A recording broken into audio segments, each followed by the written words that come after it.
ગત માર્ચમાં પણ 100 કલાકમાં આવારા તત્વોનું લિસ્ટ તૈયાર કરવાનું અલ્ટિમેટમ ગુજરાત પોલીસને આપવામાં આવ્યું હતું. હું નથી કહેતી કે આવું કોઈ લિસ્ટ બન્યું જ નથી કે પછી એને લઈને કોઈ કાર્યવાહી જ નથી થઈ, પણ મારો પ્રશ્ન એ છે કે આવી કામગીરીને કે આવા બધા લિસ્ટ બનાવવાની અસર કેટલી? શું 100 કલાકમાં આવું લિસ્ટ બનાવીને ગુજરાત પોલીસે તમામ આવારાઓને સીધા કરી નાખ્યા?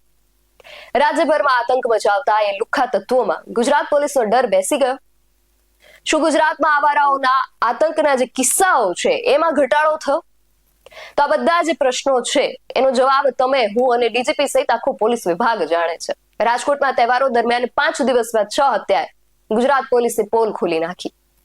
જાહેરમાં સ્ટંટબાજી કરતા, લોકોને ધાક ધમકી આપતા, ખંડણીઓ માંગતા આવારાઓ જો ગુજરાત પોલીસથી ડરતા ન હોય તો હવે તો ગુજરાત પોલીસ જેની સાથે બાત ભીડવા જઈ રહી છે એ તો છેલ્લા 30 વર્ષમાં દેશ વિરોધી પ્રવૃત્તિઓમાં આતંકવાદ ઉપરાંત નાર્કોટિક્સ, સ્મગલિંગ, આર્મ્સ, ટાડા અને પોટા જેવા ગુનાઓમાં પકડાયેલ રાષ્ટ્ર વિરોધી કામ કરતા તત્વો છે.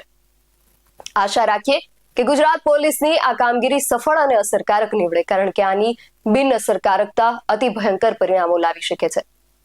ગુજરાત પોલીસ આવારાઓને તો અંકુશમાં રાખવામાં મોટા ભાગે નિષ્ફળ રહી છે, પણ હવે આતંકીઓને કે રાષ્ટ્ર વિરોધી તત્વોને અંકુશમાં રાખશે એ પણ આશા એમની પાસે રાખીએ છીએ.